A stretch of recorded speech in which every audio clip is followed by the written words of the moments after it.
चलिए तो लास्ट पहले ईएलपी बता दें। ईएलपी में जो भी अपन ने होमवर्क दिया था उसमें कोई समस्याएं रही हो तो अपन तुरंत उनको देख लेते हैं।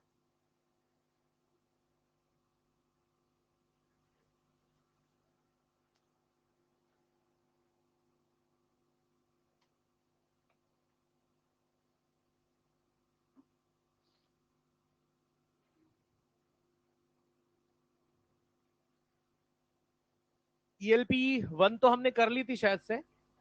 ईएलपी 2 में भी हमने लगभग कर लिए थे। जो क्वेश्चन थे वो सिंपल थे, वो आपने कर लिए होंगे डेफिनेटली। ईएलपी 3 में कहां तक दिया था? 6 तक। तो ईएलपी 3 का बात करो, पांचवा। चलिए ईएलपी 3 क्वेश्चन नंबर 5।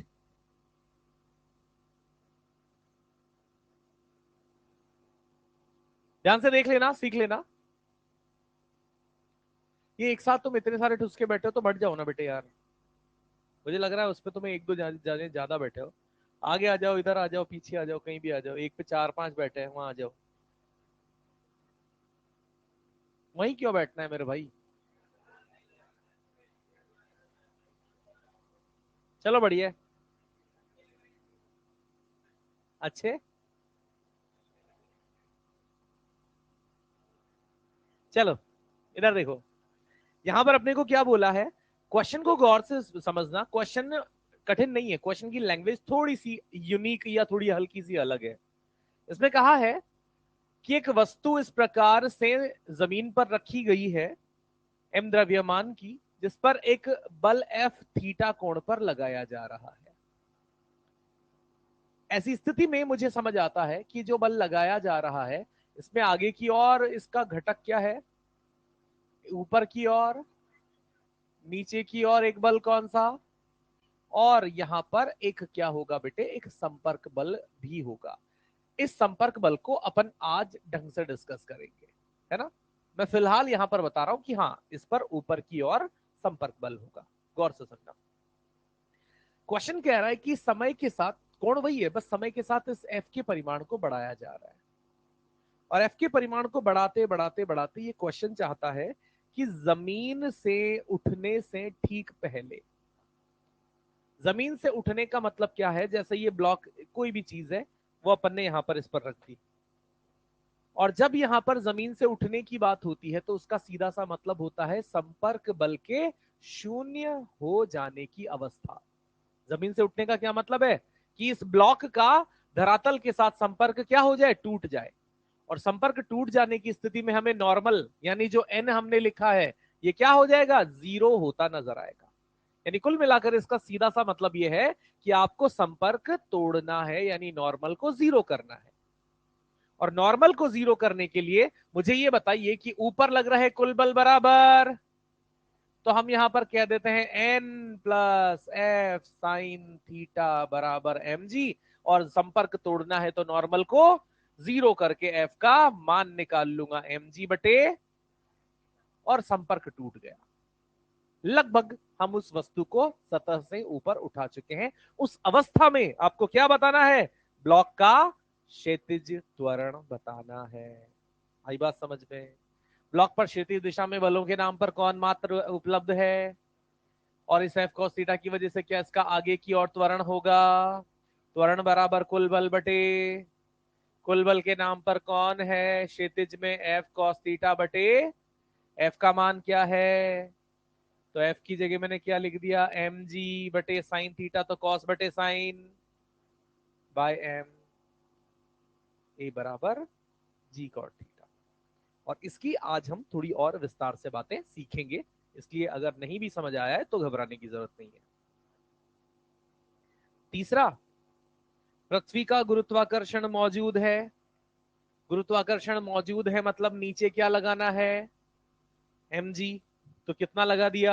20 न्यूटन। इधर कितना लगा दिया? 20√3 न्यूटन। इधर 60 डिग्री के कोण, सॉरी 30 डिग्री के कोण पर कितना लगा दिया? 60 न्यूटन। 60 न्यूटन का ये वाला घटक क्या हो जाएगा? 60 cos 30, यानी 30√3, है ना। और ऊपर कितना हो जाएगा? 30। दिखा? अरे हाँ ना। अब अपने को यहां पर बताना है कि क्षैतिज और ऊर्ध्वाधर में कितना त्वरण होगा। तो ऊर्ध्वाधर दिशा की बात कर लूं सबसे पहले। ऊर्ध्वाधर दिशा में ऊपर कितना बल है, नीचे कितना है, ऊपर कुल कितना बल बचेगा, ब्लॉक का द्रव्यमान कितना है, 2 किलो। तो ऊपर की दिशा में यानी ए वाई जो हो जाएगा, कुल बल है 10 और कुल है 2, तो 5 जी कैप मीटर पर सेकंड स्क्वायर आप लिख सकते हो। क्षैतिज दिशा में इधर कितना, उधर, तो क्षैतिज दिशा में कुल बल 10√3 बटे, ये आपका क्षैतिज वाला त्वरण हो जाएगा 5√3। बस।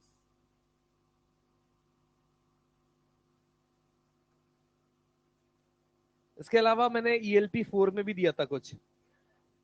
ELP 4 में मुझे बता दें 11 से 15 दिया था।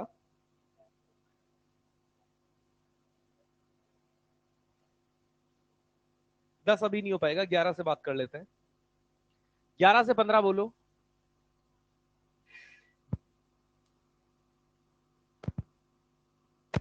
हेलो, हाँ। क्वेश्चन 12 बेटा, अगर अपने को P दिया हुआ है और बल निकालना है तो क्या करना है, अवकलन dP/dt। और यहां पर अपने को P जो दिया हुआ है वो P है AT क्यूब प्लस B, और F निकालना है तो dP/dt, और dP/dt कितना हो जाएगा 3AT स्क्वायर। यानी कुल मिलाकर यहां पर जो बल है वो बल किसके समानुपाती है, कुछ गलत दिया हुआ क्या इसमें, सही है। और बताओ क्वेश्चन 15 तक में तुरंत बताएं। 14 में अपने को यहां पर क्या दिया हुआ है, FT का क्षेत्र ग्राफ, ग्राफ से क्या निकलेगा, क्या निकलेगा ग्राफ से, अबे चमन हो क्या तुम सारे, क्या बोल रहा है, अरे ग्राफ से क्या निकलेगा, उसके लिए ग्राफ से क्या निकलेगा मेरे भाई, क्षेत्रफल, ग्राफ से निकलेगा क्षेत्रफल, और वो क्षेत्रफल ही होगा संवेग में परिवर्तन। तो ग्राफ का क्षेत्रफल हम यहां पर जब निकालेंगे तो अपने को क्या देखना है, ग्राफ कुछ ऐसा बनाया जा रहा है, पहले नीचे ऐसा इस प्रकार से। और हमने सीखा था ये क्षेत्रफल में कि ये वाला क्षेत्रफल जितना होता है ये वाला भी उतना ही होता है, ये वाला भी उतना ही होता है, और ये वाला भी। तो यहां पर ये वाला नेगेटिव, ये वाला पॉजिटिव, ये वाला पॉजिटिव, ये वाला, तो 2 नेगेटिव 2 पॉजिटिव मिलके यानी संवेग में परिवर्तन 0।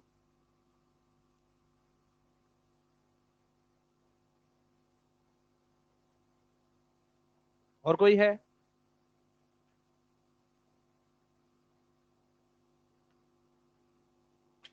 नोट्स बताओ, नोट्स में कहां तक किया था अपन ने।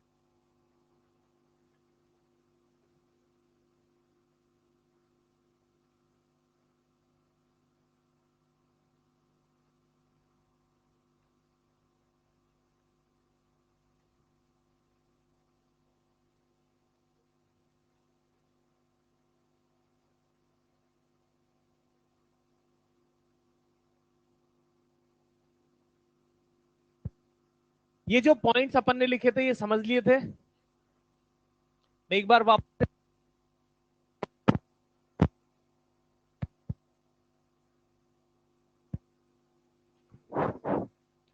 एक बार वापस से इनको रिपीट कर देता हूं। न्यूटन के तृतीय नियम में हम क्या क्या चीजें हैं, इसके लिए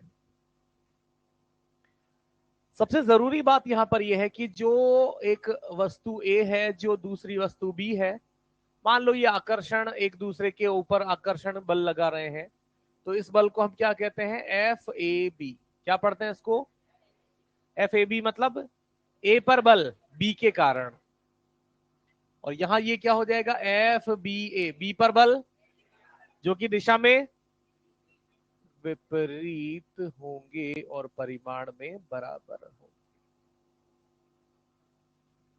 और हमने कुछ पॉइंट यहां पर ऐसे कहे होंगे कि जो ये बल होते हैं, जो क्रिया प्रतिक्रिया बल होते हैं, ये सदैव अलग अलग वस्तुओं पर लगते हैं। एक बल इस पे लगा तो दूसरा इस पे लगेगा, यानी ये बल कभी भी एक दूसरे को कैंसिल नहीं कर सकते। बल कैंसिल कब कर सकते हैं, जैसे जब हम बी के ऊपर फ्री बॉडी डायग्राम बनाएंगे, बी पर एक बल इधर लगाएंगे FBA, और इस पर ही इधर लगे क्या FAB, तब जाकर ये और ये एक दूसरे को कैंसिल, पर ये कभी एक वस्तु पर लगते ही नहीं है, तो ये कभी भी क्रिया प्रतिक्रिया बल कभी भी एक दूसरे को कैंसिल, कभी भी एक वस्तु पर नहीं लग सकते।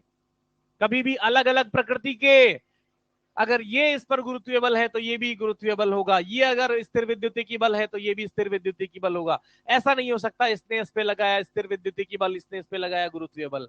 दो क्रिया प्रतिक्रिया बल कभी भी अलग अलग प्रकृति के नहीं हो सकते हैं।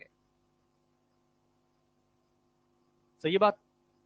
जैसे इसका एक कॉमन उदाहरण हम बनाते हैं, हम बनाते हैं कि एक टेबल है, शायद हमने बात की होगी इसकी, और ये यहां पर एक द्रव्यमान m है। अब अगर मैं यहां पर बात करता हूं इस द्रव्यमान m की, तो द्रव्यमान m पर नीचे क्या लग रहा होगा, और इसकी संपर्क सतह से ऊपर क्या लगेगा, और ये नॉर्मल और mg एक दूसरे का क्रिया प्रतिक्रिया नहीं है, क्योंकि क्रिया प्रतिक्रिया पहली बात तो कभी एक ही वस्तु पर, कभी भी एक ही वस्तु पर नहीं लगते हैं, और ना ही एक ही अलग अलग नेचर के भी नहीं हो सकते। ये n संपर्क बल है और ये mg गुरुत्वीय बल है। तो अब यहां पर मुद्दे की बात यह है कि इसका अगर ये mg क्रिया बल है तो इसका प्रतिक्रिया कहां मिलेगा। तो यूं सोचना होता है कि mg लग किसकी वजह से रहा है, पृथ्वी के कारण। अरे हाँ, तो ब्लॉक पर किसने लगाया, किधर, तो ये ब्लॉक पृथ्वी पर किधर लगाएगा, कितना, सेम उतना ही। मन में विचार आते हैं, जो पहली बार इस बात को सुन रहा होगा उसके मन में विचार आएगा कि सर ऐसा कैसे, क्या पृथ्वी मुझ पर जितना बल लगा रही है, क्या मैं भी इतना ताकतवर हूं जो मैं भी पृथ्वी पर उतना ही बल लगा रहा हूं। हाँ बेटा, बिल्कुल हो। आप हवा में उछलते हो, पृथ्वी आपको खींच लेती है। पृथ्वी कहीं जाए, आप भी पृथ्वी को खींच लेना।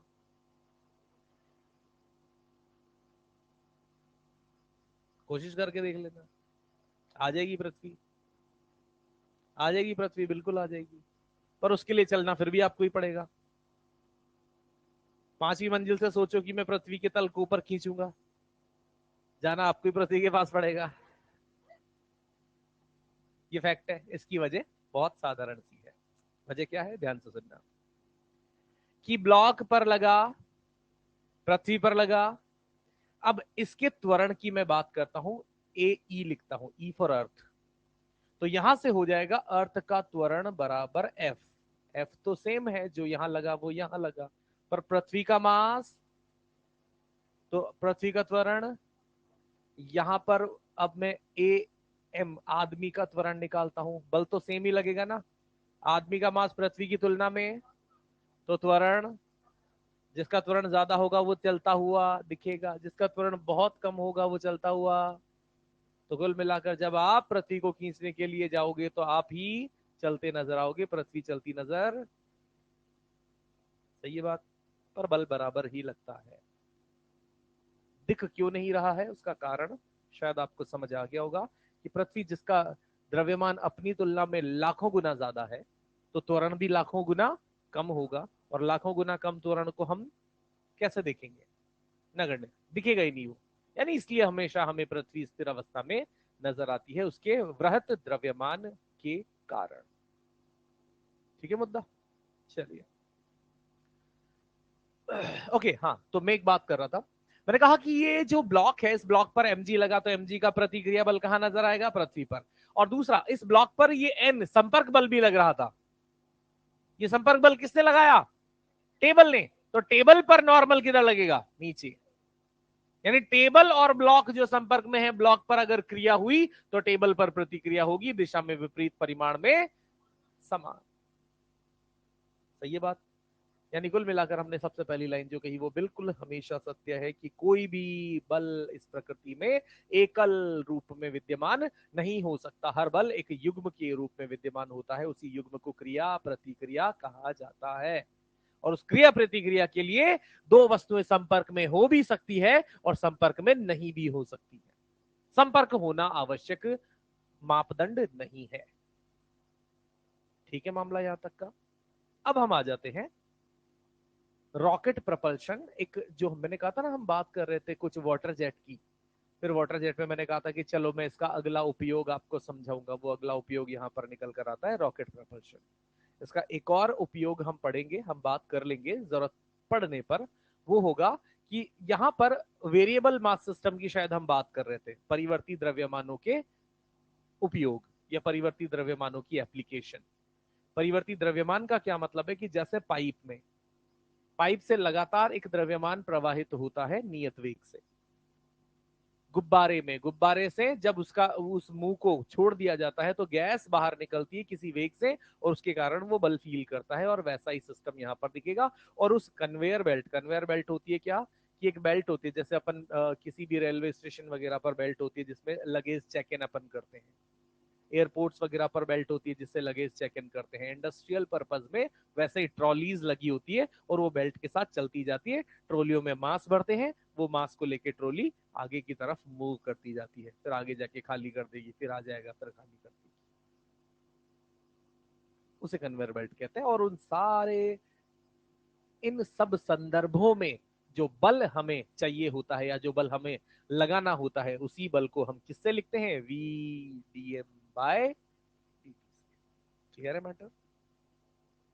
कहां कहां ये V D M by D T सोच हमें हमें हमारे दिमाग में लानी होगी बेटा, water jet, rocket, conveyor belt वाला सिस्टम, और गुब्बारे वाला अगर क्वेश्चन बना दिया जाता है तो। गुब्बारे वाला क्वेश्चन जनरली बनता नहीं है, वो इसलिए नहीं बनता बेटा क्योंकि गुब्बारे को छोड़ने पर उससे निकलने वाली गैस का वेग नियत रख पाना संभव, क्योंकि जब दाब ज्यादा होगा तो गैस तेजी से निकलेगी, फिर उसका वेग बदल जाता है, वेग बदल जाता है तो चीजें थोड़ी सी कॉम्प्लेक्स हो जाती है। हम जो बात कर रहे हैं उस बातचीत में हम क्या चाहते हैं बेटे, वेग को कांस्टेंट, तभी जाकर V D M by D T हमें बनता नजर आता है,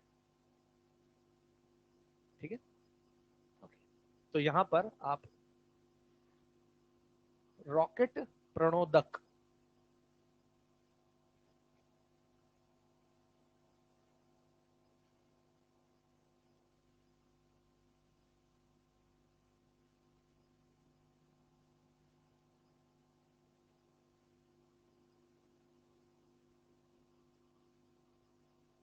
सिंपल सी चीज है, कोई कठिनाई नहीं है, जितना इजी ये चीजें है ना, दिमाग पे लोड लेके अगर आप सुनोगे समझोगे तो आपको हमेशा कठिनाई ही नजर आएगी। शब्द मेरे सुनते जाना, आपके दिमाग में चीजें वैसी की वैसी छपती चली जाएंगी। मतलब बेहतर श्रोता होना ही नीट में सिलेक्शन की पहली कुंजी है। आप कान बंद करके आंखें खोल के बैठोगे तो आप यहां से 40% माल लेके जाओगे, कान खोल ली आंखें भी खोल ली तो आपका 90 से 95% काम यही हो जाएगा। इसलिए बेहतर सुने, सबसे जरूरी रिक्वायरमेंट। तो मैं यहां से बात करना चाहता हूं रॉकेट प्रणोदक यानी रॉकेट प्रपल्शन भी अपन इसे कह देते हैं, इसकी स्थितियों की। तीन प्यारी प्यारी सी स्थितियां होती है। सबसे पहला कि आपने हमने यहां पर ये सीखा है कि एक रॉकेट है जिससे हम यहां पर गैस बाहर की तरफ निकालते हैं। गैस निकालने का सिस्टम वही होता है कि यहां पर गैस चैम्बर्स होते हैं, इस तरीके से रॉकेट में गैस चैम्बर्स होते हैं, फ्यूल चैम्बर्स जिनको कहते हैं। फ्यूल को जलाया जाता है, वो आग निकलती है ना, आग वो ऐसे निकलती है रॉकेट में से, नीचे से आग निकलती है तो फ्यूल जलता है, फ्यूल जलता है तो वहां पर ऊष्मा उत्पन्न होती है, ऊष्मा उत्पन्न होने के कारण गैसों के आयतन में प्रसार होता है, गैसों के आयतन में प्रसार होने के कारण वहां पर गैसें उस नीचे एग्जिट से बहुत तेजी से निकलती है, और जितनी तेजी से वहां से गैसेस निकलेगी उतना ही ज्यादा बल लगेगा, और जितना ज्यादा बल लगेगा हम उतने ही कम फ्यूल में उतना ही ज्यादा चल पाने में सक्षम होंगे, और हम यही चाहते हैं कि कम से कम फ्यूल में हम अधिक से अधिक यात्रा कर पाए, तभी शायद हम आगे अगर उस रॉकेट को कोई चैलेंजेस आते हैं तो फ्यूल बचा पाएंगे। तो हम यहां से काम बनाते हैं कि बेटा देखो यहां से जितना फ्यूल जिस रेट से निकाला जा रहा है उस गैस पर बल कितना लग रहा है, वीडीएम बाय वही क्रिया प्रतिक्रिया स्वरूप पूरा बल किस पर लगेगा, रॉकेट पर। तो कुल मिलाकर यहां से ये जो रॉकेट नजर आएगा, इस रॉकेट पर अपने को ऊपर की ओर कितना बल लगता नजर आएगा, वी डी एम बाय। इसमें गौर करने वाली बात क्या है बेटे, जब रॉकेट जाने लगता है ना ऊपर, तो गैस कहां से निकल रही है, रॉकेट से। कहां से, यानी जो गैस का वेग होगा वो किसके सापेक्ष होगा, रॉकेट के सापेक्ष। क्योंकि गैस तो रॉकेट से निकल रही है, उसका धरातल से कोई लेना देना नहीं है। जैसे पानी पाइप में से निकल रहा होता है तो पानी उस पाइप के सापेक्ष निकल रहा है, तो जो v होगा वो v पाइप के सापेक्ष वाला वेग होगा। बिल्कुल वैसे ही यहां पर अपन कह देते हैं कि ये v क्या लिखा जाएगा, v रिलेटिव, जहां पर मैं लिख दूंगा v रिलेटिव गैस का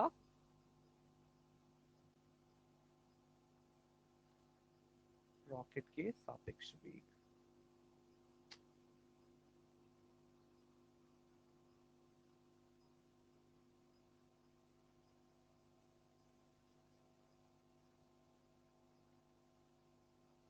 और यही v रिलेटिव गुणा dm बाई dt रॉकेट पर किधर लगेगा बेटा, ऊपर लगने का कारण क्या है, क्रिया प्रतिक्रिया, क्योंकि गैसों पर किधर लगा, किसने लगाया, रॉकेट ने, रॉकेट ने लगाया गैसों पर नीचे, गैसों ने लगाया रॉकेट पर।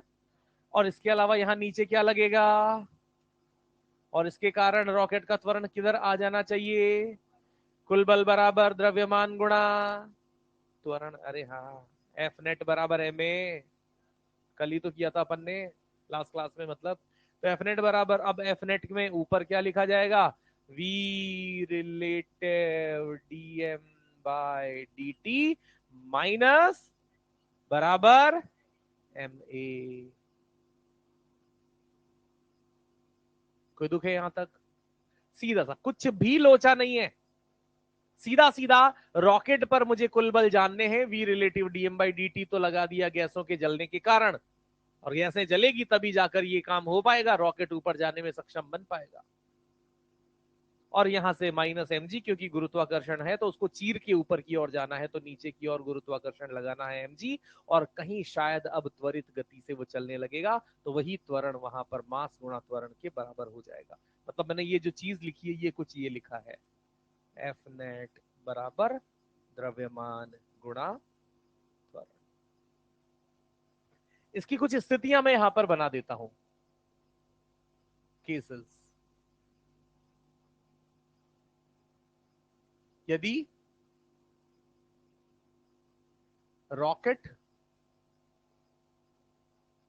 नियत वेग से चले,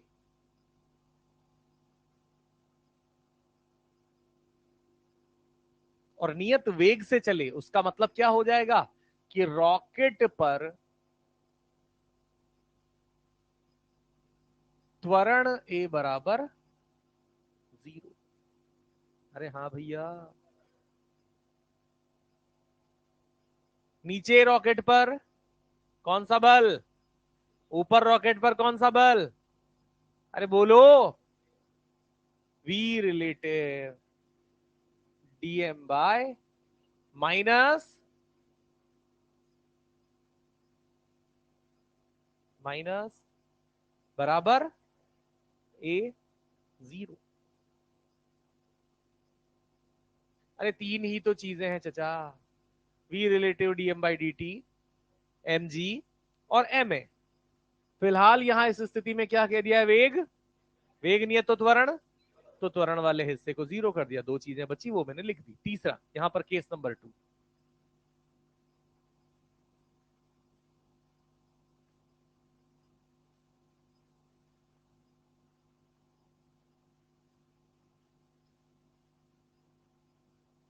क्या लिखा है इस स्थिति में, यदि गुरुत्वहीन क्षेत्र अगर यहां पर है तो रॉकेट में जो गैसेस जल रही है उन गैसेस के कारण ऊपर क्या लग रहा होगा, नीचे क्या लग रहा होगा, एम जी नहीं लगेगा, तो बराबर,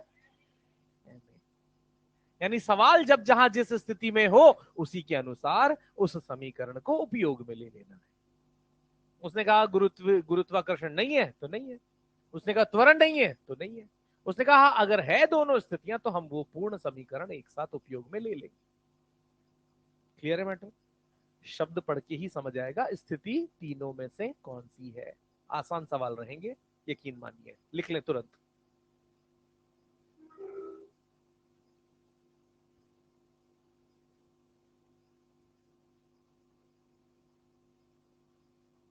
डीएम बाई डी टी को हम लिख देते हैं, क्या है D M by D T, D M by D T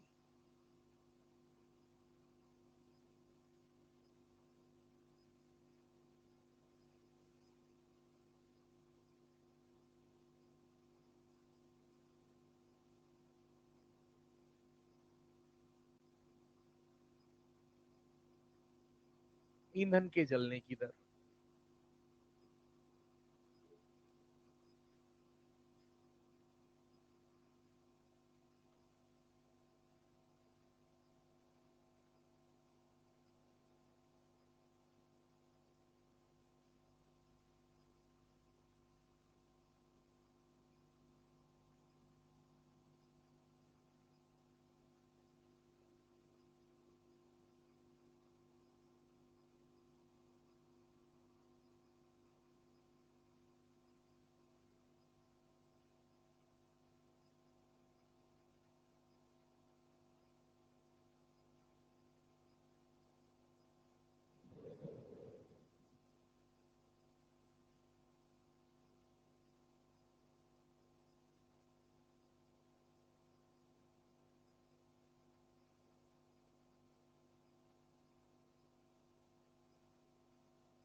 ये वी रिलेटिव समझ आया क्या है? ये क्या है बोलो एक बार अपने मुंह से बोलो, वी रिलेटिव क्या है? रॉकेट के सापेक्ष गैसों के बाहर निकलने की वेग, दर नहीं वेग, वेग। डीएम बाई डी टी ईंधन के जलने की दर, केजी पर सेकंड में जो भी होगा भाई, 2 किलो पर सेकंड, 10 किलो पर सेकंड, जो भी। एम एम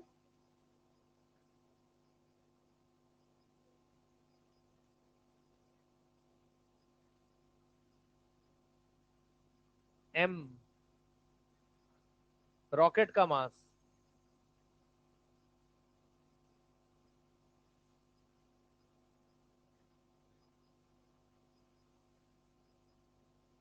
सोच लो।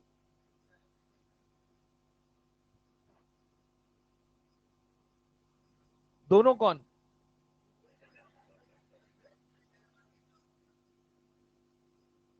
कि रॉकेट में जो ईंधन है वो भी साथ में जुड़ेगा ना, तभी तो रॉकेट है ना। कि रॉकेट प्लस ईंधन दोनों का मास, पर ईंधन तो लगातार कम हो रहा है।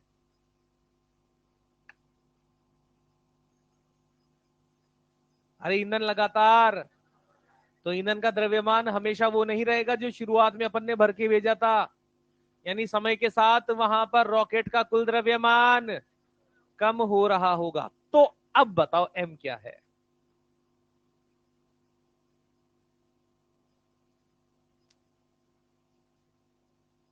एम क्या वो द्रव्यमान है जो अपन जमीन से उसे भर के भेज रहे हैं, या एम वो द्रव्यमान है जिस क्षण पर बात कर रहे हैं उस क्षण पर जितना बच रहा है? बहुत बढ़िया, कि जिस क्षण पर, मान लो मैंने पूछा कि रॉकेट जब आसमान में चला गया, बहुत सारा ईंधन वो जला चुका है, बहुत सारा ईंधन कम हो चुका है, और मैंने पूछा बता उस क्षण पर क्या हालत है, तो आप उसी क्षण पर रॉकेट से उसका द्रव्यमान पूछोगे। पूछना पड़ेगा कि कितना ईंधन जलकर बाहर फेंक चुका है। अरे मुद्दा समझ आ रहा है? सुनते भी हो क्या तुम?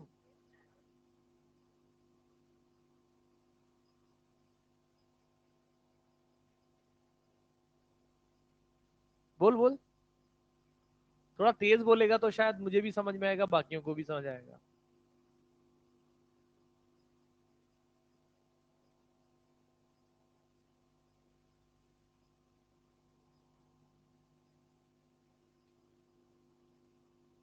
गैस,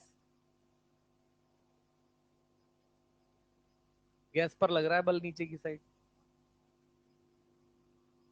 बिल्कुल होंगे वो।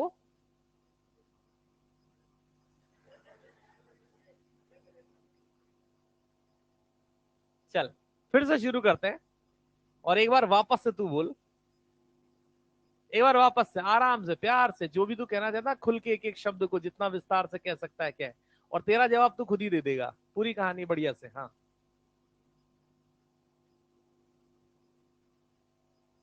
सहमत है बात से? आगे। किसने लगाया? गैसों ने। और गैसों पर कौन लगा रहा है? गैसों पर कौन लगा रहा है?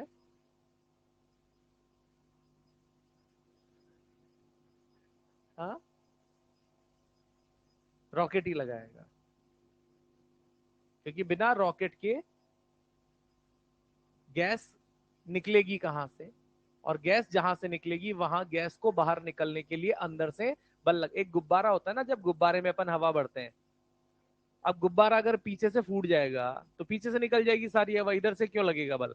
तो गुब्बारा जब पीछे से पूरा बराबर रहेगा तो वो गुब्बारा पूरा हवा को पिचकाकर बल लगाता है, और बल लगाकर गैस को किधर निकालता है? गुब्बारे का बल गैस को, और उसी की प्रतिक्रिया स्वरूप गैस भी गुब्बारे को बल लगाएगी। यानी गैसें जब जलेगी तो सिर्फ गैसें जल नहीं रही है, जलकर आयतन में फैल रही है, आयतन में फैलकर उस रॉकेट के नीचे छेद से बाहर निकल रही है। तो रॉकेट का वो पूरा का पूरा जो इंजन है वो बल लगा रहा है गैसों को तेजी से बाहर निकालने में। तो शब्दों को संभाल के अपन कहते हैं कि रॉकेट ने बल लगाया किन पर? गैसों पर बाहर निकलने के लिए। प्रतिक्रिया स्वरूप गैसें रॉकेट पर बल लगाएगी। इसके आगे की कोई बात हो तो वो कंटिन्यू कर, ठीक है। अब इसमें इसके मन में ये विचार है कि गैसें तो जल रही है ना, बल कहां लग रहा है? बेटा जलना अलग चीज है, जलकर आयतन में प्रसार होता है, आयतन में प्रसार होने से अंदर ही अंदर गैसों में दाब उत्पन्न होता है, और दाब से बल लगता है। सब जानते, पूरी दुनिया जानती है। अरे दाब से बल लगता है कि नहीं लगता है? लगेगा।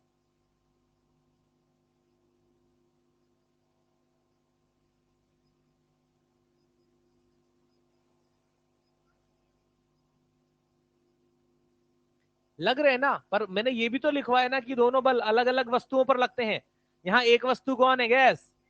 और एक वस्तु कौन है? रॉकेट। दो वस्तुएं हो गई, और दोनों वस्तुओं पर बल लग रहे हैं, विपरीत दिशा में लग रहे हैं। और दो अलग अलग वस्तुओं पर बल है तो कभी एक दूसरे को कैंसिल नहीं करेंगे। रॉकेट पर ऊपर है तो ऊपर ही लगता रहेगा, गैसों पर नीचे है तो नीचे ही लगता रहेगा। ठीक है बात? चलिए, हाँ, तो हमारे सवाल पर हम आ जाते हैं। सवाल नंबर 1 सबसे पहले लिखना शुरू कीजिएगा, थोड़ा सा जल्दी करेंगे। क्या? वी रिलेटिव जो है, मैं फिर से बात कर ले रहा हूं। चलो, वी रिलेटिव क्या है बेटे? गैसों का निकलने का वेग। क्या, कहां से निकल रही है गैसें? तो किसके सापेक्ष? DM by D T. उस रॉकेट से गैसों के निकलने की दर या ईंधन के जलने की दर, क्योंकि जितनी जलेंगी उतना ही वहां से रॉकेट से वो ईंधन गैसेस बाहर निकलेगा। हाँ के ना? मुद्दे की बात यहां सबसे महत्वपूर्ण जो थी वो था एम। एम क्या है? तो आपने सबने यहां पर उस बात को समर्थन दिया कि एम उस निकाय, निकाय मतलब रॉकेट प्लस गैसों, ईंधन का द्रव्यमान है, कुल मिलाकर उन दोनों का द्रव्यमान है। पर आपने ये भी बात यहां पर समझने में अपना सपोर्ट दिया कि भैया ये जो ईंधन है, ये ईंधन जलकर कम होता रहेगा, तो लगातार द्रव्यमान, और कितना द्रव्यमान कम होगा? D M by D T. D M by D T, अगर D M by D T 5 kg पर सेकंड है तो आप कहेंगे रॉकेट का हर सेकंड में 5 किलो वजन कम हो रहा है। मानते हैं?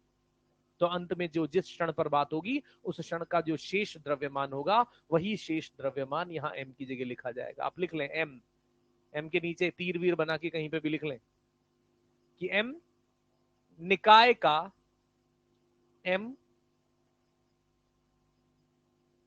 निकाय का, और इसके ब्रैकेट में लिख लें ताकि निकाय को अपन समझा सके। निकाय का मतलब है रॉकेट प्लस ईंधन, रॉकेट प्लस ईंधन। एम निकाय का द्रव्यमान है, एम निकाय का द्रव्यमान है, जो कि समय के साथ, जो कि समय के साथ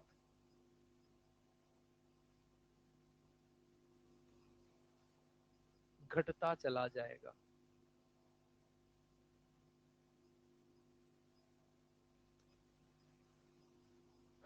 चलिए, बहुत सारा समय हमारा खर्च हो गया है, बढ़ते हैं तुरंत आगे, सवाल लिख लेते हैं।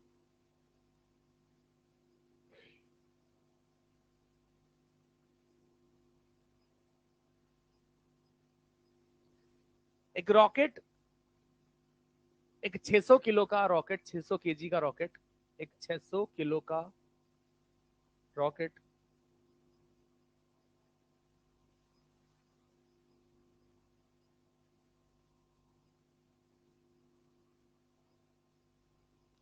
ऐसा लिखो, एक 600 किलो के रॉकेट को, एक 600 किलो के रॉकेट को ऊर्ध्वाधर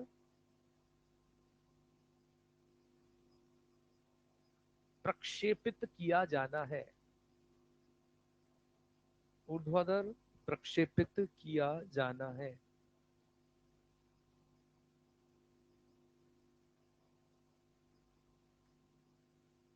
निष्कासित गैसों का वेग, निष्कासित गैसों का वेग 1000 मीटर प्रति सेकंड, निष्कासित गैसों का वेग 1000 मीटर प्रति सेकंड है, तथा रॉकेट नियत चाल से उड़ता है,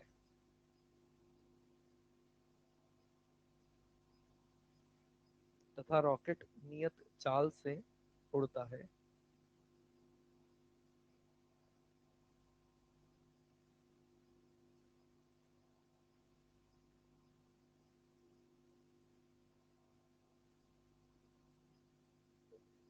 तो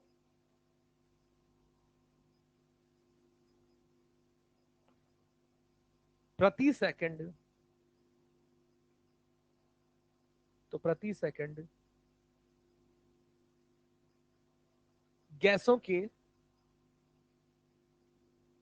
द्रव्यमान प्रवाह की दर ज्ञात करो।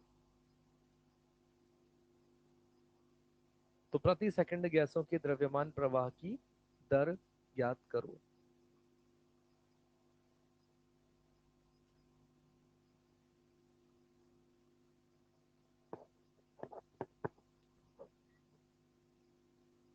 कितना हो जाएगा?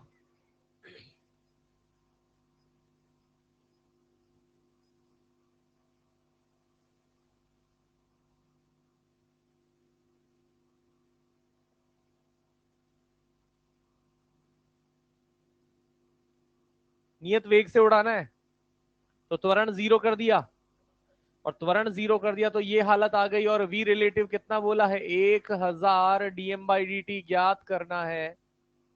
और mg को इधर ले आता हूं तो रॉकेट का जो द्रव्यमान है 600, वो बोलना चाह रहा है g का मान 10, काटा तो यहां से 6 kg प्रति सेकंड आ जाना चाहिए। दूसरा सवाल,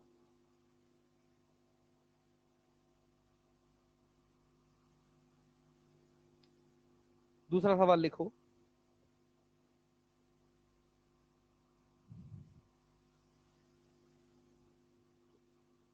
रॉकेट का द्रव्यमान, रॉकेट का द्रव्यमान 1000 kg है,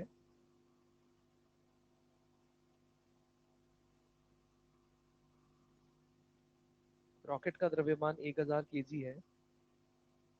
निष्कासित गैसों का, निष्कासित गैसों का रॉकेट के सापेक्ष वेग,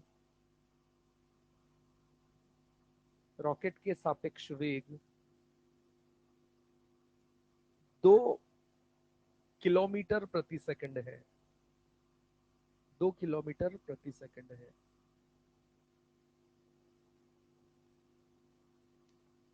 2 किलोमीटर प्रति सेकंड है।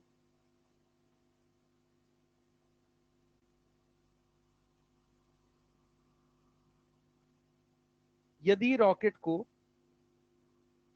यदि रॉकेट को 5 मीटर प्रति सेकंड स्क्वायर के त्वरण से उड़ाना हो,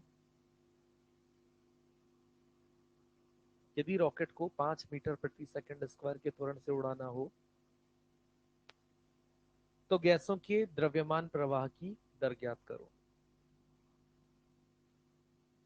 तो गैसों के द्रव्यमान प्रवाह की दर ज्ञात करो।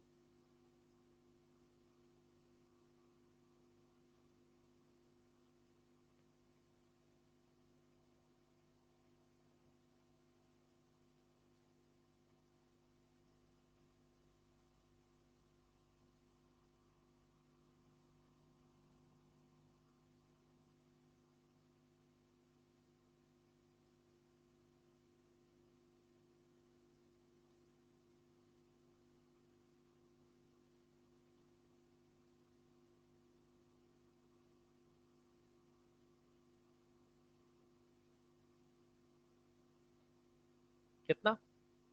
3।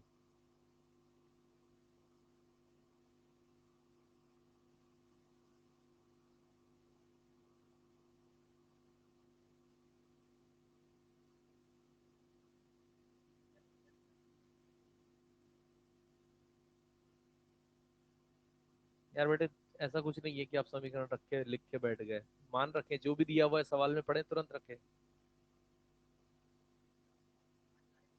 वी रिलेटिव कितना है? 2000 मीटर प्रति सेकंड, क्योंकि किलोमीटर प्रति सेकंड में दिया है, और मीटर होता है हमारी वास्तविक, मतलब जिसको कहते हैं स्टैंडर्ड यूनिट मीटर होती है। तो वी रिलेटिव 2000 हो गया। डीएम बाई डी टी पता करना है।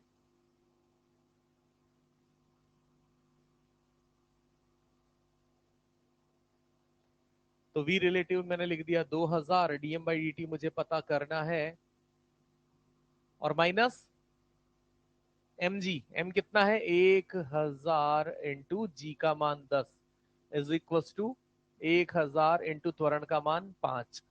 तो ये हो जाएगा 2000 into D M by D T, और ये इधर आके 15,000 हो जाएगा।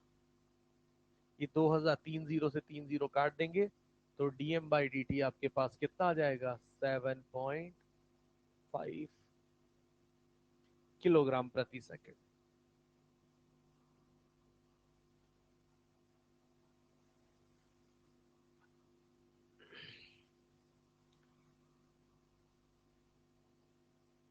तुरंत एक और लिख लें।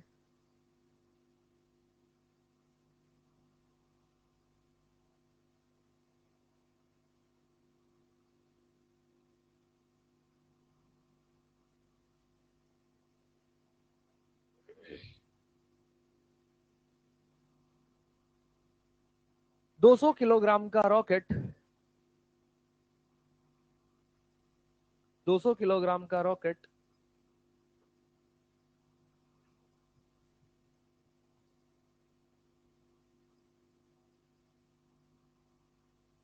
50 केजी प्रति सेकंड की, 50 केजी प्रति सेकंड की द्रव्यमान प्रवाह दर से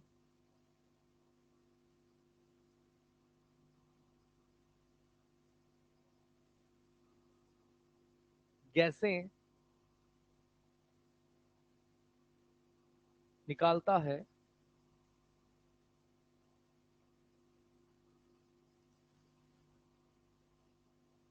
जिसकी रॉकेट के सापेक्ष वेग, जिनका रॉकेट के सापेक्ष वेग,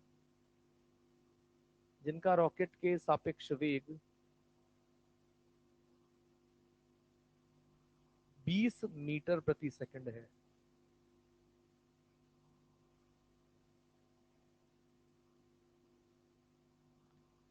तो गुरुत्वहीन क्षेत्र में, तो गुरुत्वहीन क्षेत्र में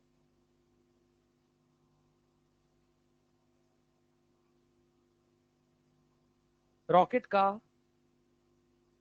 10 सेकंड पश्चात त्वरण ज्ञात करें। तो गुरुत्वहीन क्षेत्र में रॉकेट का 10 सेकंड पश्चात त्वरण ज्ञात करें।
सबसे पहले तो गुरुत्वहीन क्षेत्र है कि नहीं है?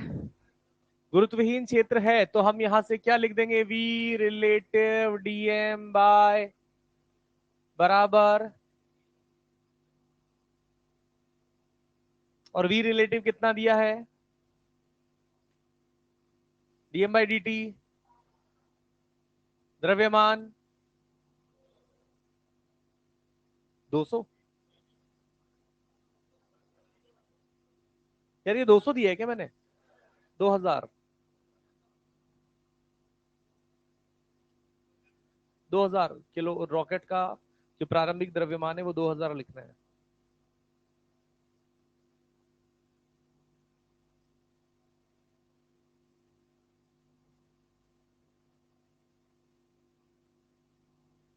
रॉकेट का प्रारंभिक द्रव्यमान जो है वो 2000 अपने को लिखना है।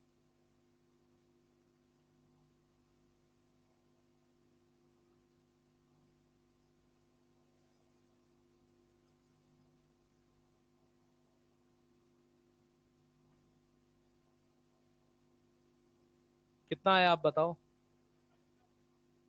0.5। तो क्या लिख दो एम की जगह?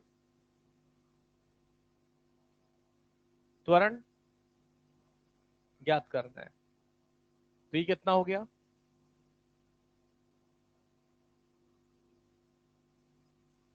सही है, ये बराबर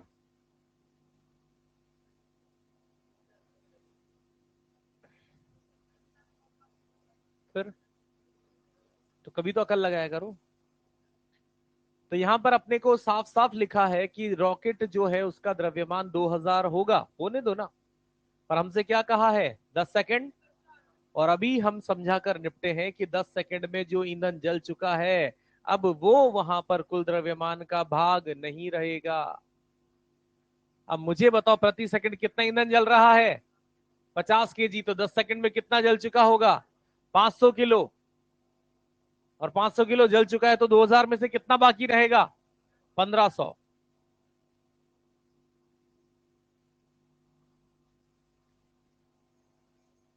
तो यहां पर ये हो जाएगा 1000/1500, 2/3।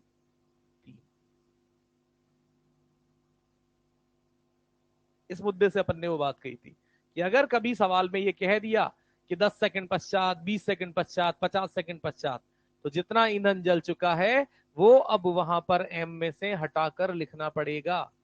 आप एम वही प्रारंभिक द्रव्यमान नहीं ले सकते।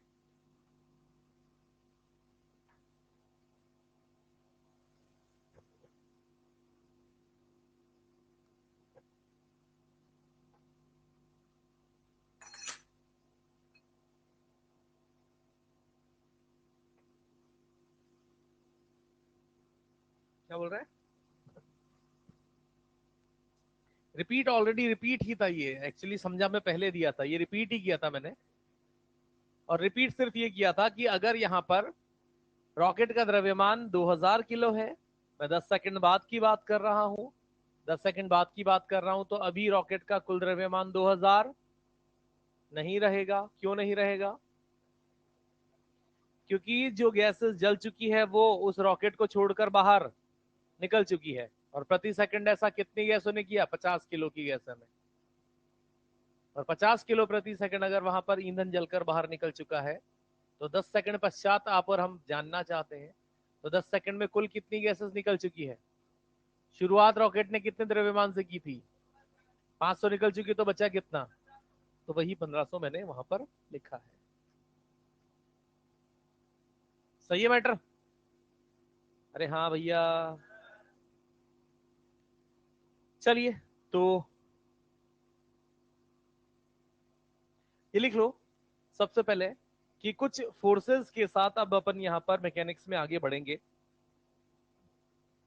उसमें हम भार बल की बात करेंगे, उसमें हम संपर्क बल की बात करेंगे। जब रस्सियां वगैरह आ जाएंगी निकाय में तो तनाव बल, टेंशन की बात करेंगे। जब स्प्रिंग आ जाएगी, स्प्रिंग बल भी वहां पर बात करने लायक बन जाएगा। और जब सतहों में घर्षण की मौजूदगी बता दी जाएगी तो हम फ्रिक्शन का इन दी एंड यूज करने लगेंगे। पर फिलहाल हमारे पास जो सबसे पहले दो बातें जो हम सीखेंगे वो क्या क्या सीखेंगे? भार बल और संपर्क बल, वेट और कांटेक्ट फोर्स नॉर्मल।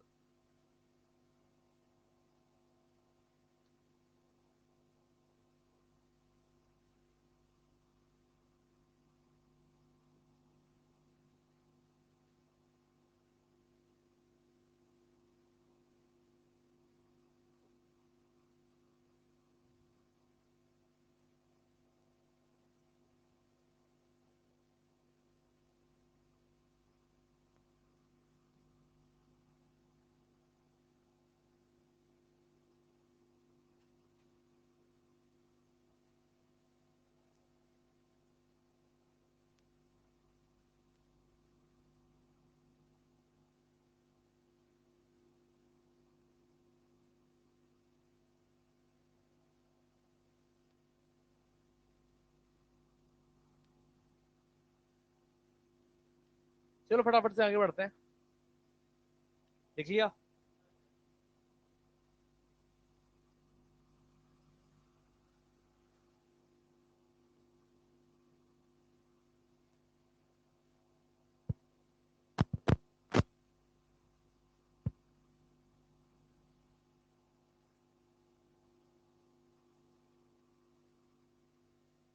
और से सुनिएगा, बातें करने की कोई जरूरत नहीं है, ना ही उत्साह या खुशी की जरूरत है। जो हम सीखना सुनना चाहते हैं और जितना बेहतर सीखना सुनना चाहते हैं ताकि स्पीड बढ़े, वो मेरे पॉइंट, मेरी बातें गौर से ध्यान से सुनते जाना। मैंने आपको यहां पर अभी कुछ बातें ये कह दी है कि जब रस्सियां मुझे उस निकाय में नजर आएगी तो कहीं मैं किसका इस्तेमाल करूंगा? तनाव का।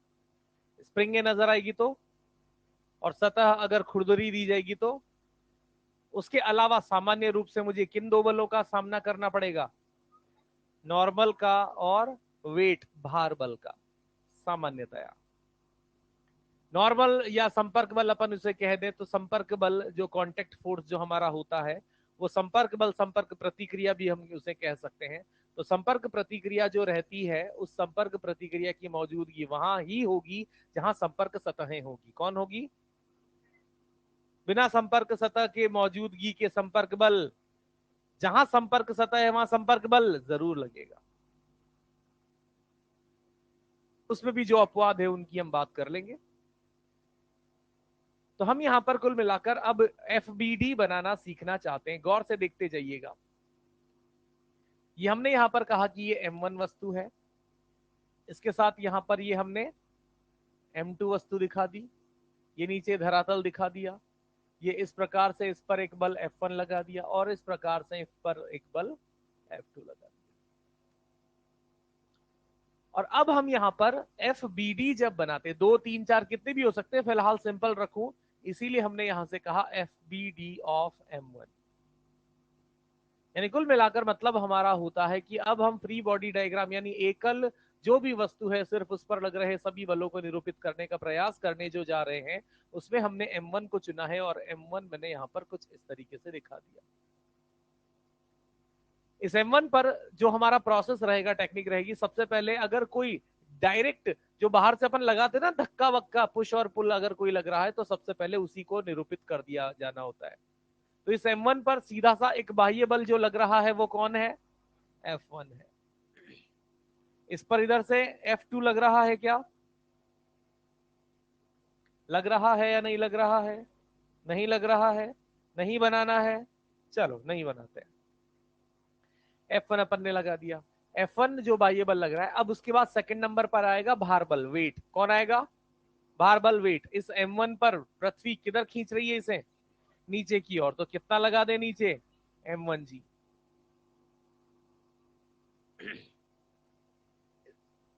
इसकी प्रतिक्रिया कहां मिलेगी?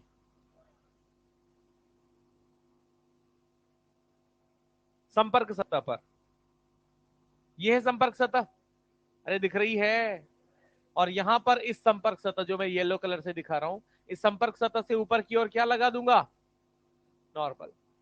और ये M1 जी और नॉर्मल, इसकी क्रिया प्रतिक्रिया है कि नहीं है? नहीं है, क्योंकि यहां पर मेरी बात को फिर से सुन लीजिएगा। ये जो पृथ्वी यहाँ पर ये जो M1 हमने बनाया है, इस पर नीचे क्या लगा है, किसने लगाया? तो यहां पर इस M1G की प्रतिक्रिया कहां मिलेगी? पृथ्वी के केंद्र पर।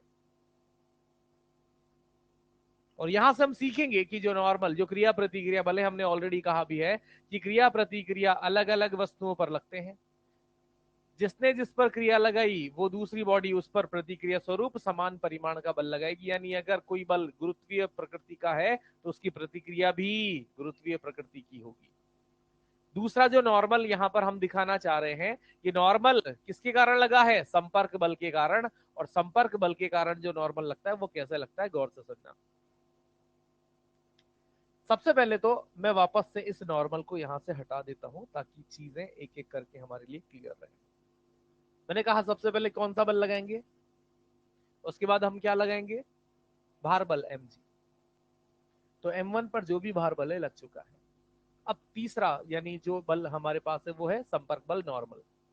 मैंने क्या कहा? नॉर्मल कहां लगेगा? जहां संपर्क सतहें होगी। संपर्क सतहें इस M1 की कितनी संपर्क सतहें कांटेक्ट में है? एक तो नीचे वाली और एक नीचे वाली को मैंने पीले कलर से, साइड वाली को मैंने हरे कलर से दिखाया है।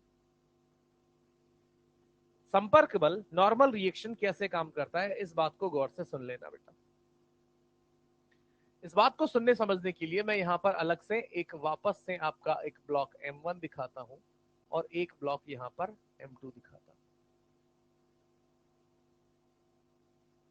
नॉर्मल रिएक्शन या संपर्क बल या कांटेक्ट फोर्स जो अपन यहां पर कहते हैं, वो क्या करता है कि जैसे ये दो, एक वस्तु ये है, एक वस्तु ये है, ये दोनों सतहें जब कांटेक्ट में आएगी तो ये बल लगना शुरू होता है। अभी दोनों सतहें मान लो दूर दूर है तो कांटेक्ट इन दोनों के बीच में नहीं है, तो कोई कांटेक्ट फोर्स संपर्क बल नहीं लगेगा। अभी अभी अभी अभी यहां पर मैंने इन दोनों को जस्ट टच किया हुआ है, पर अभी भी यहां पर बल नहीं लगाया है।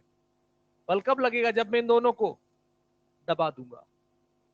यानी कुल मिलाकर जब दो सतहें एक दूसरे के संपर्क में आती है और एक दूसरे पर दाब लगाती है, तब जाकर वहां पर संपर्क बल लगना प्रारंभ होता है। और ये संपर्क बल हमेशा क्या करता है? धकेलने का प्रयास करता है। जैसे बात को ध्यान से समझिएगा, मेरे पास ये दीवार है और मैं यहां पर एक बल लगाता, मैंने अभी हाथ सिर्फ यहां पर टच किया, मैंने कोई बल नहीं लगाया, तो मेरे हाथ और इस दीवार के बीच में संपर्क बल नहीं है, जीरो कहूंगा मैं। क्या है संपर्क बल? जीरो। अब मैंने यहां से हल्का सा इसे दबाया और मान लो मैंने 10 न्यूटन से दबाया, तो संपर्क बल, और दबाया 20 न्यूटन, कितना संपर्क बल? और दबाया 50 न्यूटन, कितना? 50 न्यूटन। यानी संपर्क बल जो है वो कब लगना प्रारंभ होता है? जब दो सतहों के बीच में संपर्क आता है और दोनों सतहें एक दूसरे पर बल लगाने का प्रयास करती है। और ये संपर्क बल हमेशा क्या कर सकता है? धक्का दे सकता है। क्या कर सकता है? ये कभी भी खींच, इस संपर्क बल से क्या मैं इसे खींच सकता हूं? खींचने के लिए मुझे यहां पर इस तरीके से इसे बाहर की तरफ खींचना पड़ेगा, और खींचते टाइम जो बल लगता है उसे क्या कहते हैं? तनाव। क्या कहते हैं? यानी मुझे रस्सी जैसा काम करना पड़ेगा, हाँ कि ना? मैं सिर्फ अगर सतहों के संपर्क में आकर इसे दबाता हूं तो मुझे यहां पर धक्का देने जैसा उपयोग समझ में आता है, और धक्का देने से जो बल उत्पन्न होता है उसे क्या कहते हैं? Normal reaction. क्या कहते हैं? तो क्या नॉर्मल रिएक्शन और इस तनाव बल में अंतर एक समझ आता है कि तनाव बल खींचता है, तनाव बल, संपर्क बल धक्का देता है, और धक्का दिया जाता है हमेशा उस वस्तु की ओर। मैं इधर हूं, दीवार उधर है, मैं इधर हूं, दीवार, और जो ये संपर्क सतह आप सबको नजर आ रही है, इस संपर्क सतह से दीवार पर किधर बल लगेगा? इधर या उधर? फिर से क्लियर करता हूं, ये दीवार, ये मैं, और ये होगी संपर्क सतह। उधर कौन है? दीवार। इधर कौन हूं? मैं। और यहां पर ये हो गई संपर्क सतह। तो ये जो संपर्क बल है ये दीवार पर किधर लगेगा? दीवार की तरफ। और मुझ पर? मेरी तरफ। पीछे और आगे मत बोलो, मुझ पर, मेरी तरफ, दीवार पर। और ये बांटना कि कौन किधर है, इसका काम किसने किया? संपर्क सतह ने। फिर से शुरू करता हूं, दीवार और मेरी संपर्क सतह पता है, ये रही। जब दबाया जाएगा तो ही नॉर्मल रिएक्शन लगेगा ना, खींचेगा तो नॉर्मल रिएक्शन जीरो। सिर्फ दबाने का काम करता है, ये खींचने का काम रस्सी करेगी, खींचने का काम। फिलहाल हम बात कर रहे हैं वापस से। तो ये संपर्क सतह सबको नजर आ रही है। सतह के उधर कौन है, सतह के इधर कौन है, मुझ पर बल किधर लगेगा, मेरी तरफ, और उस पर बल किधर लगेगा। अगर ये बात क्लियर है तो हम यहां पर बहुत सही दिशा में नॉर्मल रिएक्शन बना सकते हैं हर बार, बहुत कठिन सवालों में भी। क्लियर है मैटर, मानते हुए आगे बढ़ सकता हूं। चलिए, तो हमें यहां पर कुछ पॉइंट भी सीखने को मिले कि नॉर्मल रिएक्शन कभी भी खींच नहीं सकता, ये सिर्फ धक्का दे सकता है, या धक्का देने का नाटक कर सकता है, या धक्का देने का, उस नाटक की स्थिति में नॉर्मल जीरो रहता है। Zero, zero, zero. और अब यहां पर ये नॉर्मल रिएक्शन लगने लगेगा जब मैं इसे दबाऊंगा, यानी नॉर्मल रिएक्शन हमेशा धनात्मक होगा। नॉर्मल रिएक्शन हमेशा न्यूनतम जीरो। नेगेटिव, नेगेटिव का मतलब खींचना पड़ेगा, और खींचने का काम रस्सी करेगी। तो पॉइंट समझ आया कि नॉर्मल कभी भी ऋणात्मक, न्यूनतम जब संपर्क या तो छूट जाएगा या छूटने का नाटक करेगा। और normal reaction self adjusting, self adjusting समझते हैं, अभी जीरो, बल बढ़ाया तो 10, और बल बढ़ाया तो 20, यानी ये अपने आप को एडजस्ट, आवश्यकता अनुसार एडजस्ट कर सकता है। ऐसा नहीं है कि दो सतहें संपर्क में आ गई तो उनके बीच में बल 20 न्यूटन है तो 20 ही रहेगा।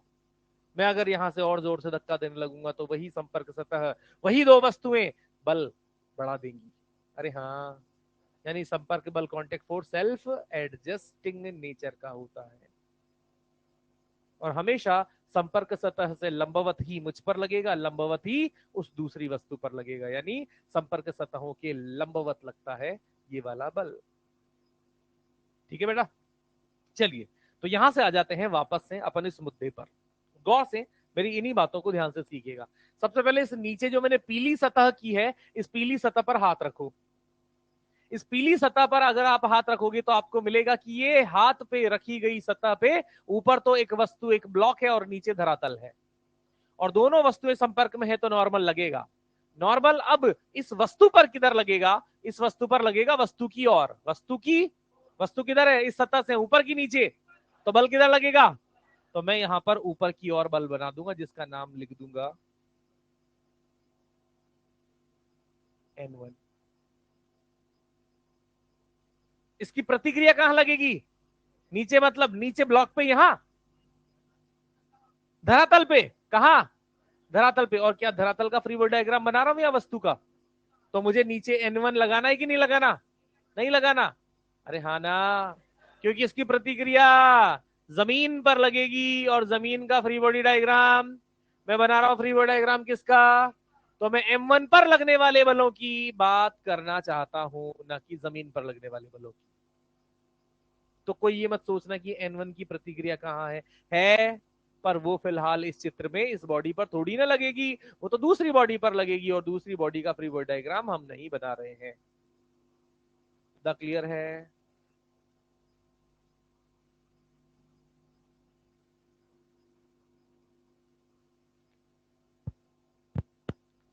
अब अपन आ जाते हैं कि इसकी दूसरी सतह जिसको मैंने हरे कलर से दिखा रखा है उस पर आ जाता हूं। इस संपर्क सतह पर फिर से मैंने यहां हाथ रखा।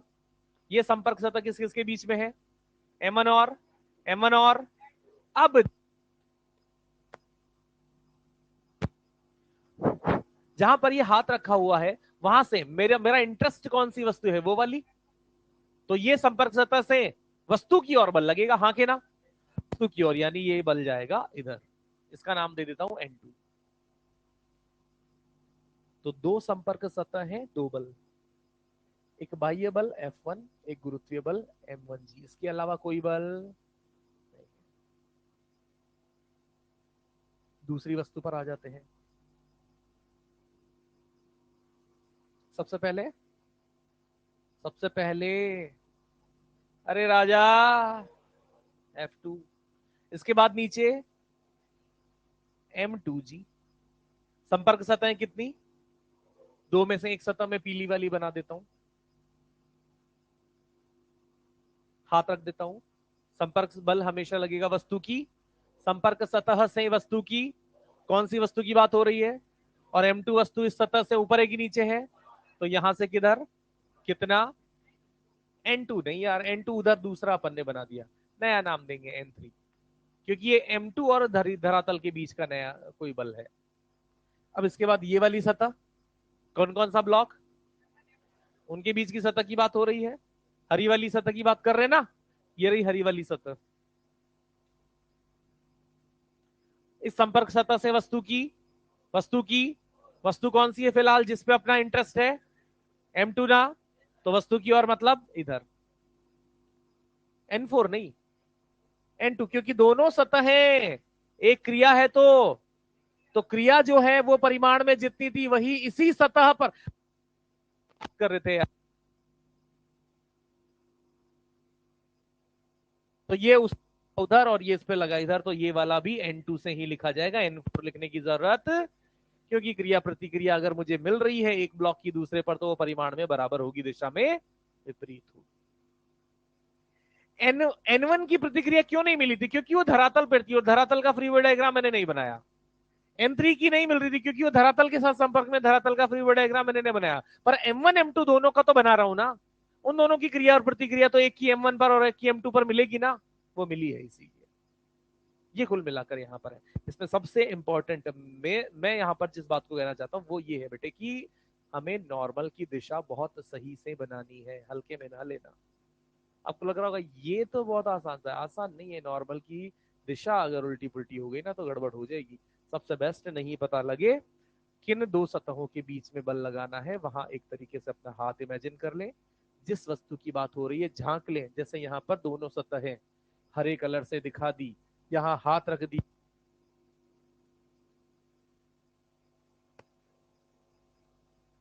तो बहुत बढ़िया, ऐसा अपन को करना होता है। तो ये बना ले तुरंत पहले तो,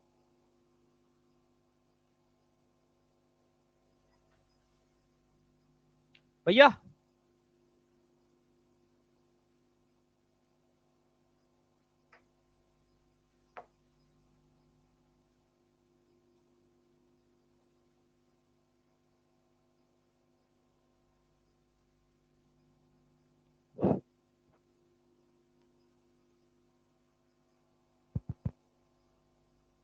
आज मिस मार रहा है जैसे अभी भी चल रहा है ये,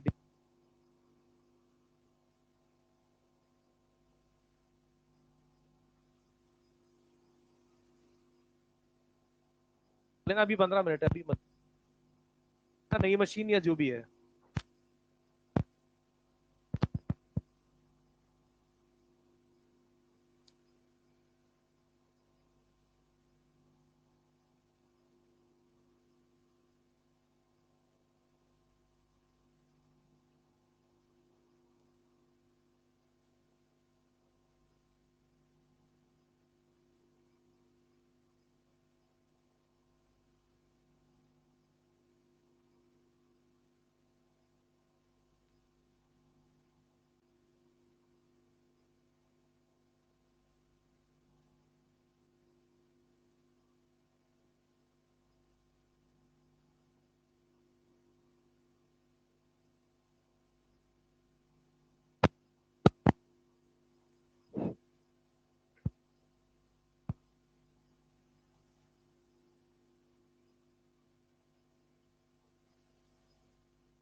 चलिए तो बात बढ़ाते हैं, लिखा होगा आपने कुछ नॉर्मल रिएक्शन करके उसके पॉइंट्स लिख लीजिएगा, जल्दी से लिखें बस, नॉर्मल रिएक्शन, वही सारी बातें, कौन जीरो हो सकता है, खींचता है, क्या करता है, तुरंत तुरंत अपन 4 पॉइंट्स हैं उनको लिख लेते हैं, नॉर्मल रिएक्शन। इसमें पहला पॉइंट लिखना,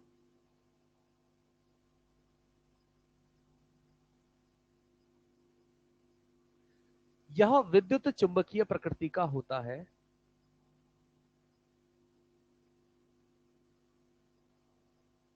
यह विद्युत चुंबकीय प्रकृति का होता है,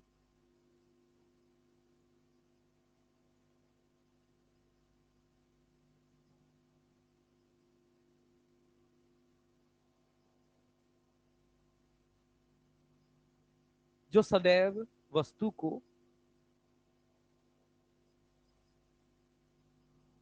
जो सदैव वस्तु को उसकी ओर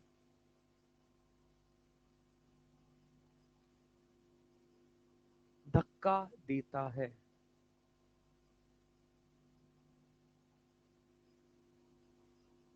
ब्रैकेट में लिख लेना पुशिंग फोर्स, ब्रैकेट में लिख लेना पुशिंग, PUSHING, पुशिंग फोर्स। दूसरा लिखना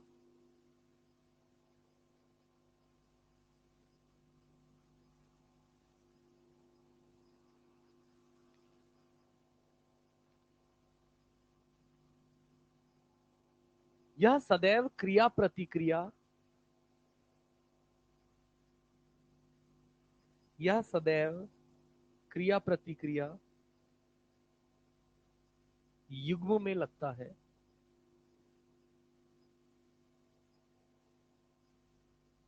यह सदैव क्रिया प्रतिक्रिया युग्म में लगता है जिसकी दिशा जिसकी दिशा जिसकी दिशा संपर्क सतह के लंबवत होती है, जिसकी दिशा संपर्क सतह के लंबवत होती है।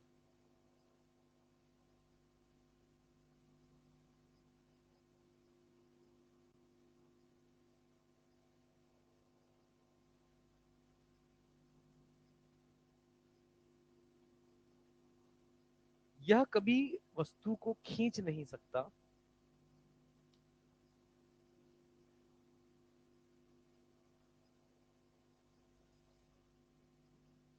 यह कभी वस्तु को खींच नहीं सकता।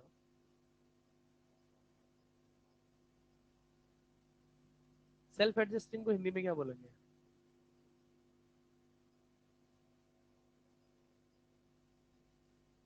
इसी लाइन में आगे लिख लो, यह सेल्फ एडजस्टिंग, यह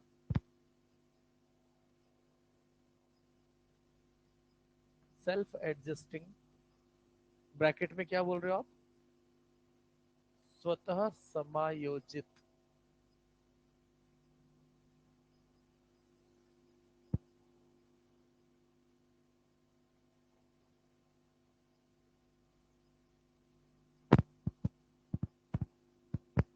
इनका सही है यार, कोई एक चीज सही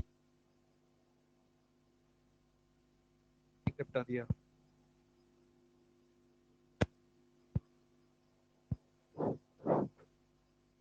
ये मुझे लग रहा है कहीं और से उठा के लाए पर्दे।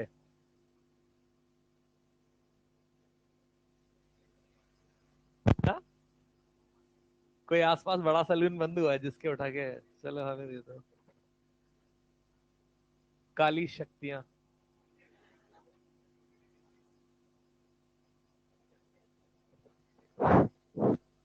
यह स्वतः समायोजित सेल्फ एडजस्टिंग है। और अगली लाइन में लिख लेंगे आप, अगली लाइन में लिख लेंगे, अगली लाइन में लिख लेंगे नॉर्मल रिएक्शन कभी नेगेटिव, नॉर्मल रिएक्शन कभी ऋणात्मक, नॉर्मल रिएक्शन कभी ऋणात्मक नहीं हो सकता। इसका न्यूनतम मान 0 होता है।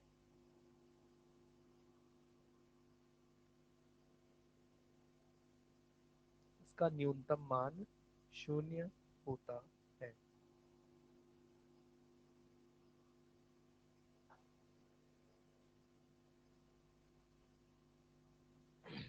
सवाल लिखो, सवाल लिखो।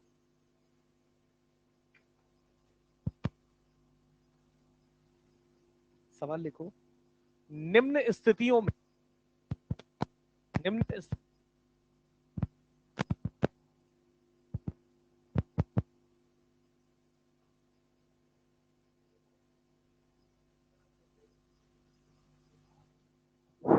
अरे उधर भी तो है।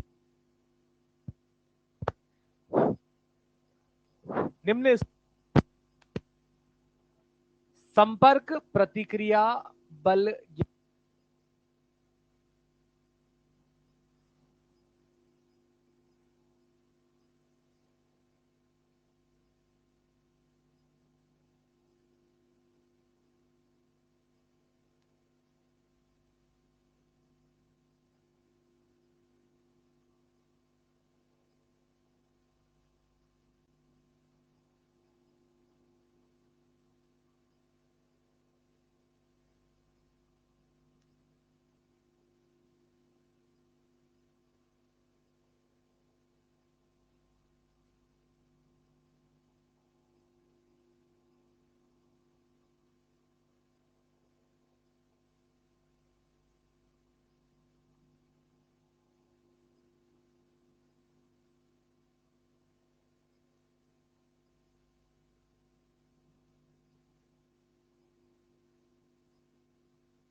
हेलो, कितने झंडू आदमी है यार। ये जो भी इसको खोल के टेप चिपका रखी ऊपर से, अब उसको कस नहीं रखा, अब ढीला कर रखा है, ऊपर से टेप चिपका दी, और कसा तो अभी बढ़िया चल रहा है।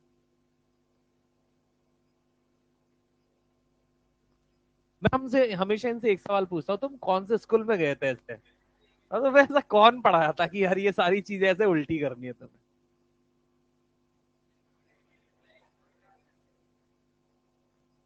चलो, यहां पर पहले वाले सवाल की हम बात कर लेते हैं, गौर से सुन लेना। आसान मुद्दा है और लगभग ये बातें हम कर चुके हैं, पर मुद्दों के साथ नए मुद्दे निकल के आएंगे। तो किसी भी सवाल का सोल्यूशन एटलीस्ट जो मैं बोलना चाहता ना उसको हल्के में ना ले, अंत जब उसका होगा ना उस चीज का, तो अपने को नई चीज वहां से निकलती नजर आएगी। तो मैं सिंपल बेसिक सवाल से बात करना चाहता हूं। मैंने कहा कि इस ब्लॉक के ऊपर, यानी मुझे कुल मिलाकर संपर्क सतह पर लगने वाला रिएक्शन फोर्स यानी एन नॉर्मल ज्ञात करना है। और प्रक्रिया हमारी बिल्कुल सेम है। मैंने कहा था 5 लिस्ट बलों की बनाई थी ना मैंने, उसमें से मैंने कहा था कि जब तक रस्सी स्प्रिंग और घर्षण नहीं है तब तक हम 2 ही बलों की बात करेंगे। पहला भार बल, दूसरा भार बल का तो बिल्कुल सीधा सीधा कॉन्सेप्ट है, वस्तु के केंद्र पर, द्रव्यमान केंद्र पर किधर? नीचे। तो यहां से वस्तु के द्रव्यमान केंद्र से मैंने नीचे mg लगा दिया, जिसका मान कितना है? 100 न्यूटन।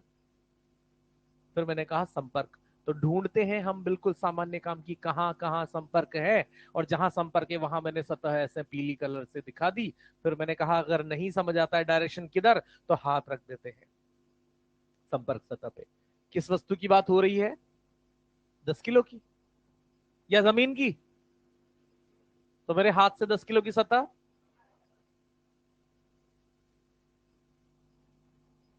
और फिर सबसे पहले ये बात दिमाग में एक और फिट कर लेना भाई, कि जब भी बलों का अपन यहां पर समायोजन करेंगे, सबसे पहले ऊर्ध्वाधर दिशा में लग रहे बलों को एडजस्ट करेंगे। तो ऊर्ध्वाधर दिशा में ऊपर कुल बल, नीचे कुल बल। एडजस्ट करने का मतलब ऊपर के बल बराबर एन बराबर 100।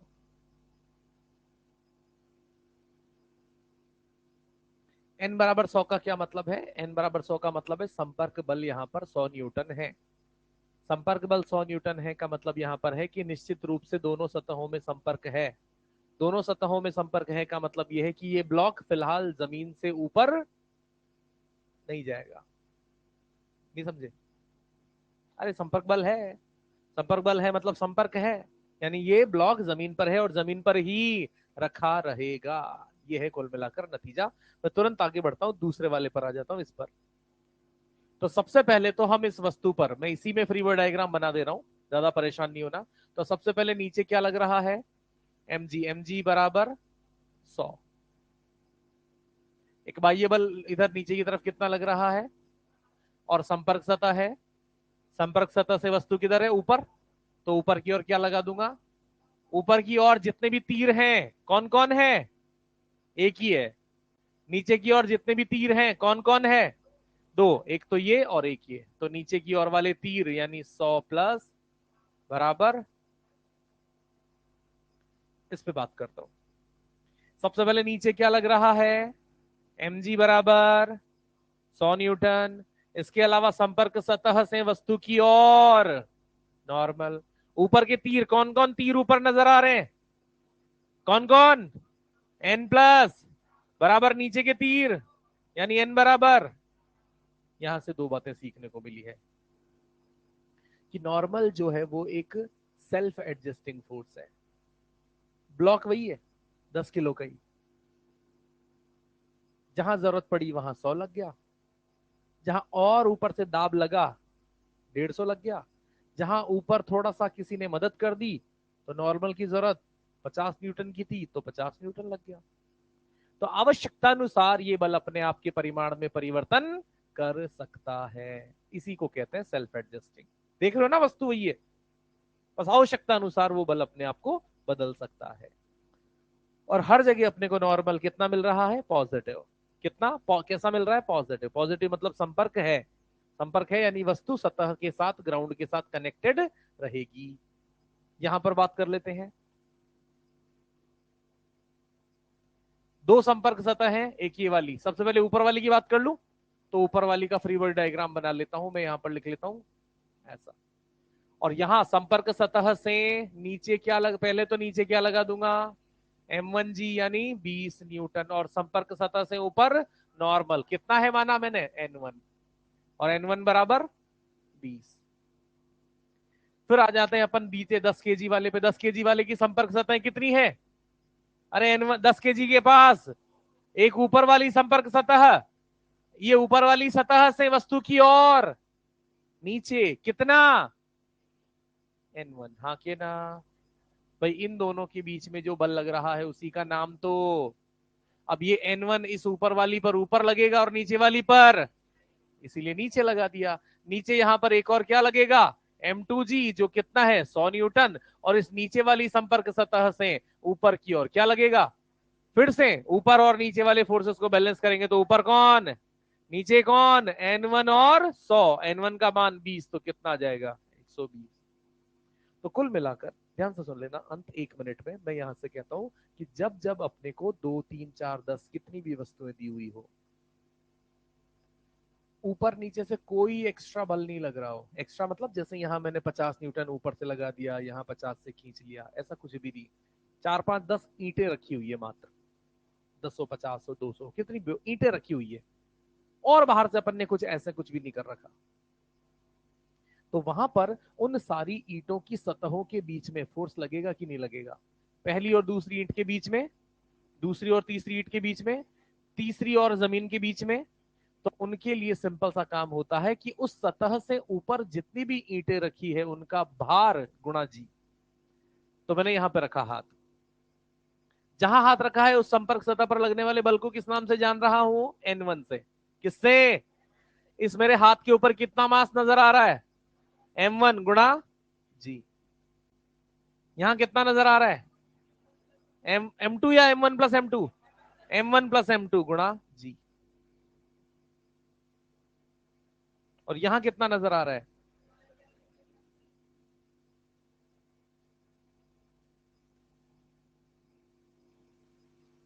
इसकी और अपन विस्तार से बात अगली क्लास में करेंगे। मुझे ये दे दें, ELP दे दें फटाक से। ELP में आप ELP नंबर 10 में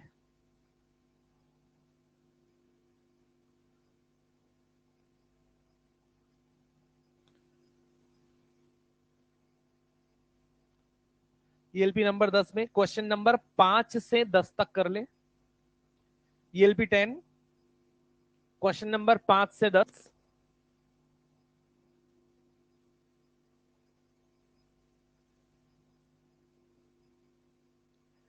ELP 4 में, ELP 4 में क्वेश्चन नंबर 7 और 8।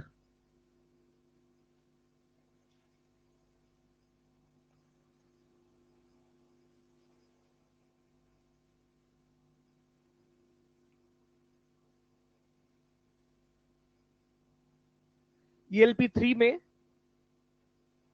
ELP 3 में 6 तक तो अपन ने कर लिए थे ना, तो फिर से आप ELP 3 में क्वेश्चन नंबर 4 5 7 8 9 17 ये करें। Thank you.